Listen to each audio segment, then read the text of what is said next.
Good morning, everyone. Welcome to Coffee with a Pastor, episode 23. We've been doing this for 23 episodes, 5 a week, every morning, Monday through Friday. We're coming up on 5 weeks of that then, aren't we? I hope you are well. Hope you're making it. I'm having some computer problems this morning, so I'm trying to get everything situated here. Let's see here. Give it a few minutes to see who all finds us and gets signed on. It's been fun to make some new friends through this. People all over our nation, and stay connected with our local community here in Central Texas. You may be wondering to yourself, why is Matthew wearing a hat today? Well, I'm having a bad hair quarantine day. No, not hair quarantine. A quarantine bad hair day. That's what I'm trying to say. I mean, I'm a military man. You know, we gotta get this trimmed. We gotta get this cleaned up. You know, it's time for a haircut. And hey, Fran. And I have probably only paid for maybe 5 haircuts in the past decade. Most of the time I cut it here at home, just so you know. And the way it works usually is I'll trim the sides myself, I'll do the top myself, and then Heather will blend it for me. And I'm just so picky. That's why. You should have seen our early haircuts. They were rough. They were bad, but we've gotten better over the years. Anyways, so that's why I'm wearing a hat today.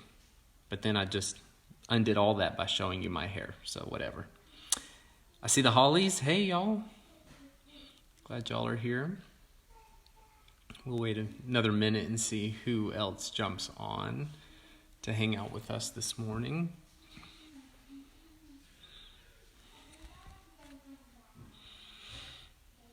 Hey, Raylia. Good morning, everyone. Hey. Hey, there's Tori. Hi. Fran says, my kids have never had a professional cut, just mama cuts. Yep. I have always cut Haddon's hair except for his very first haircut. I think he had just turned 1 or something. Otherwise, I've always cut it, and it's generally turned out pretty well. But I don't know how long he's going to let me do that. He's wanting to grow it out now, but yeah. Aurelia says her kids get Fran cuts as well. That's funny. See, I didn't know Fran and I shared this, that we cut our kids' hair. Yeah. Well, I want to jump in and talk about what I was going to talk about this morning, which is play or playing.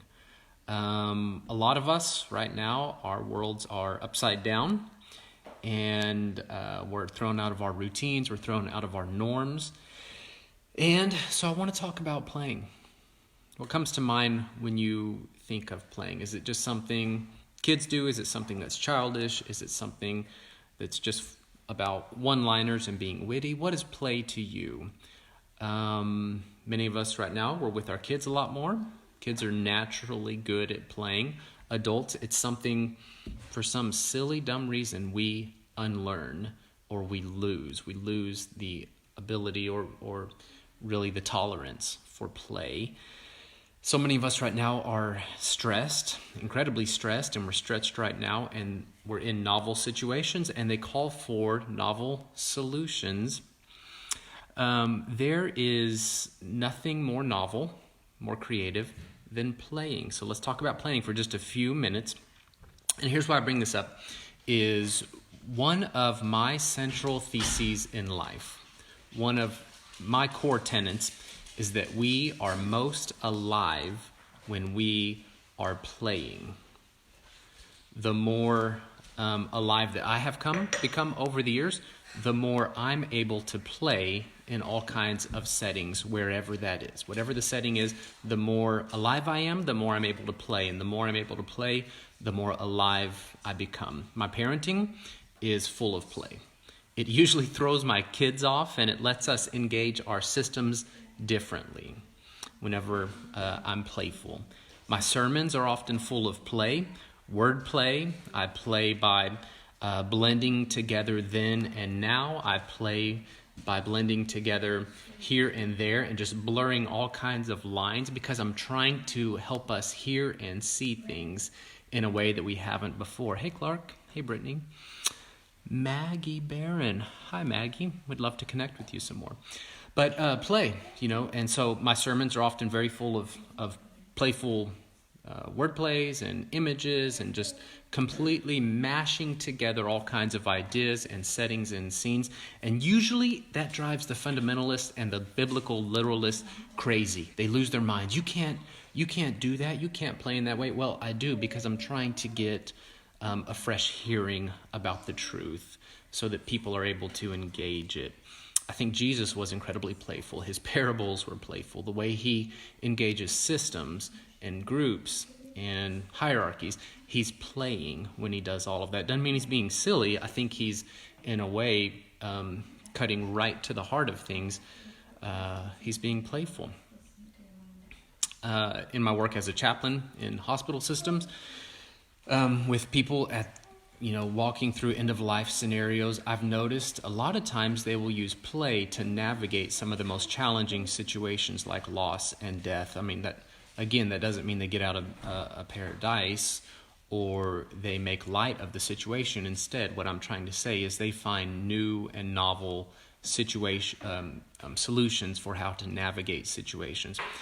German theologian Jürgen Moltmann, his theology has really shaped a lot of my thinking and my preaching and living and all things like that. But he wrote a book in the 1970s called A Theology of Play. Unfortunately, it's out of print. It's really hard to find it. They're expensive if you can find one on eBay or something. I can't even find a PDF of it, so if you can find a PDF of Theology of Play by Moltmann and you share it with me, extra heaven points for you. Or if you find a physical copy, don't go pay hundreds of dollars for it, though, just because you love me that much. But if you come across it, I would love to actually get to read this book, A Theology of Play by Moltmann. But I think it's true. I think we need to think about play in terms of in theological terms, which is to say, we think about play in terms of, it says a lot about who we are. It says a lot about who God is. Let's see, Tiffany saying Brene Brown has a talk on this. Yes, I actually came across that as I was prepping for this. I don't know if I included the quote, but Brene Brown basically says we cultivate a wholehearted life through rest and play. And I think she's exactly right. And I love Brene Brown, by the way. But so let me talk and I'm totally shooting from the hip in a way. I'm playing right now. These are just some of my thoughts off the top of my head that I put together last night and this morning about play. Playing is self-care. Playing is how we take care of ourselves. We take care of others. Playing is connection. When we play, we connect with ourselves. We connect with the divine. We connect with one another. Playing is connection. I think playing is where I can display my true self. In this community, we talk a lot about the difference between true self and false self.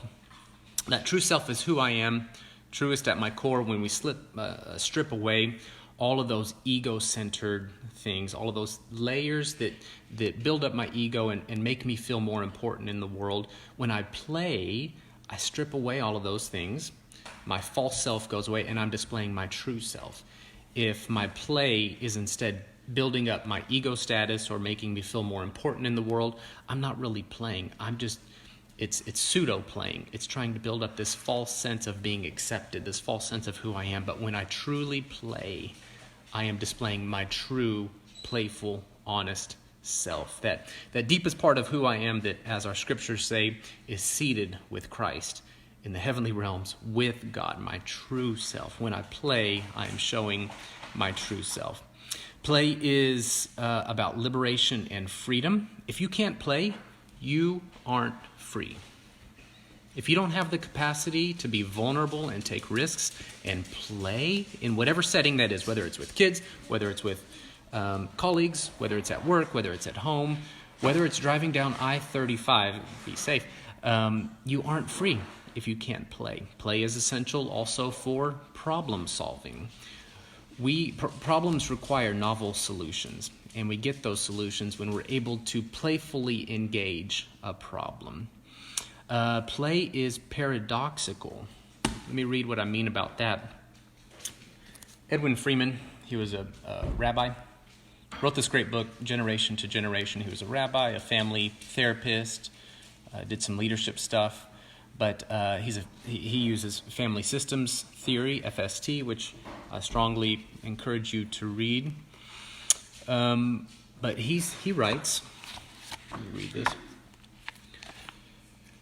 He's talking about families and churches and synagogues and these groups engaging the challenges that come to us naturally in life. And he says the paradox of seriousness and the playfulness of paradox. Try to stick with me here a minute. He says the seriousness with which families approach their problems can be more the cause of their difficulties than the effect of the problems. Efforts directed at the seriousness itself often will eliminate the problem. He says often our problem is that we're just too dang serious. We take things way too seriously, and the more serious we are, the more we exasperate our problems. He says seriousness presents a paradox. If family members are not serious about their responsibilities, the family may become unstable and chaotic.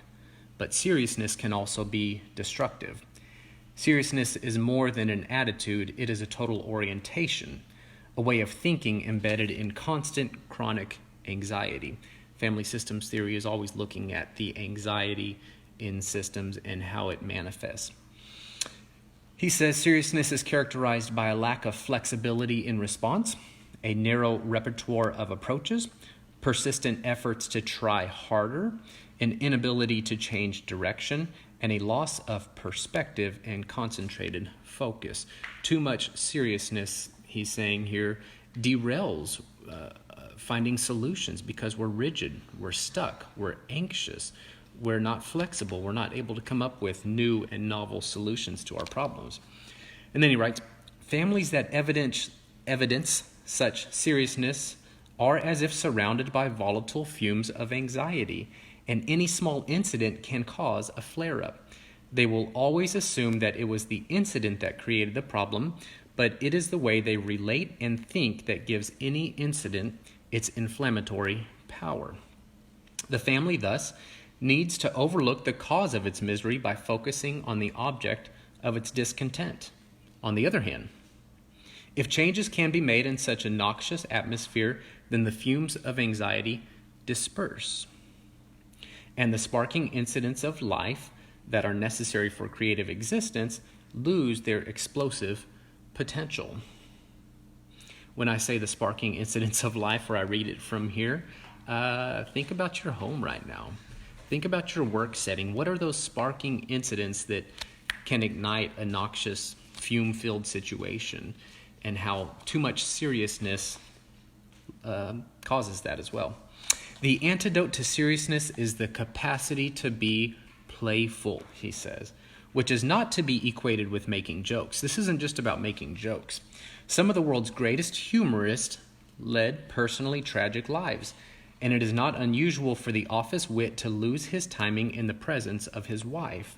What gives to any playful response its remedial power is its relational affect, the way it's able to relate to other people, and not its cleverness. This isn't about being clever. This is about being able to relate to others. That's what play is. Play is, can I enter into a relationship in the here and right now with others and engage them?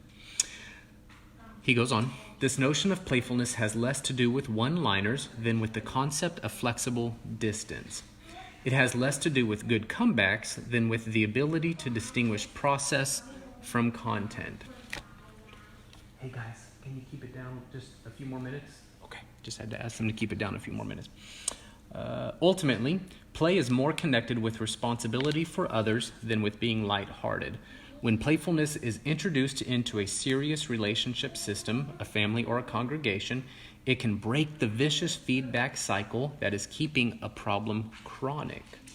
In the family field, it is often called the paradoxical intervention.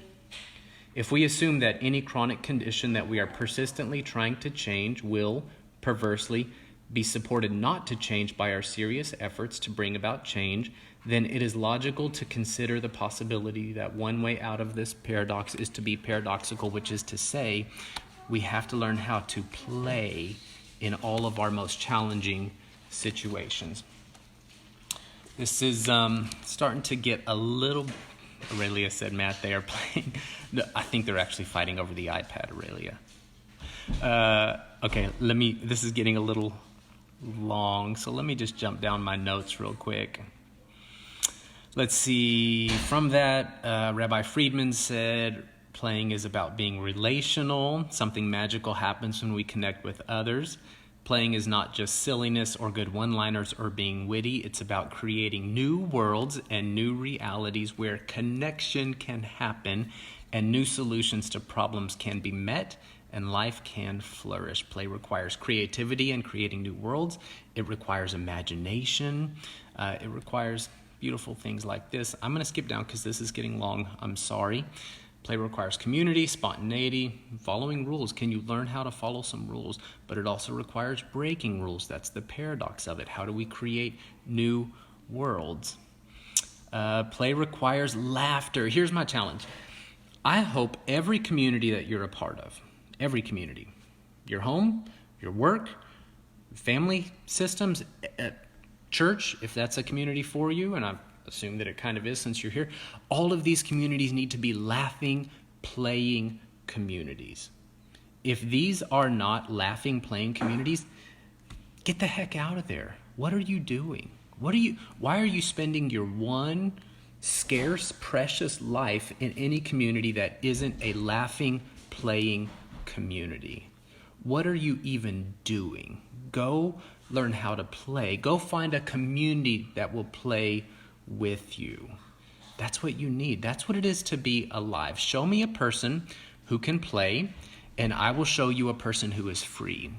Show me a person who can play, and I will show you a person who is secure enough to take risks and be vulnerable. Show me a person who can play. I will show you a person who is creative, who can problem solve, who is flexible, who is secure, whose ego does not need to be propped up by status and too much seriousness. Show me a person who can play. I will show you a person who knows and can be known. And that's what it means to be alive and to be a human, right? Show me a person who can play, and I will show you a person who is liberated, who is free. And isn't that really what we are all seeking, is to be free? I think it is. And as Christians, we talk a lot about the liberation that Christ brings to us, and we think about that in all kinds of different ways, but I love that verse in John 8 where it says, if Jesus has set you free, you are free. You are free to play. So I hope that's something you can do. That's my encouragement to you. Cultivate your ability and capacity for play. I see all the comments. Keep commenting here about how you play. I want to know. May peace of Christ, this community, be a community of play. Wow, we've got a lot of notes here. Okay, I'm going to read all these. I'll add some comments. Have a great day. I hope you play in whatever setting you find yourselves in today. Love you all. Your fellow player in Christ. Have a good day.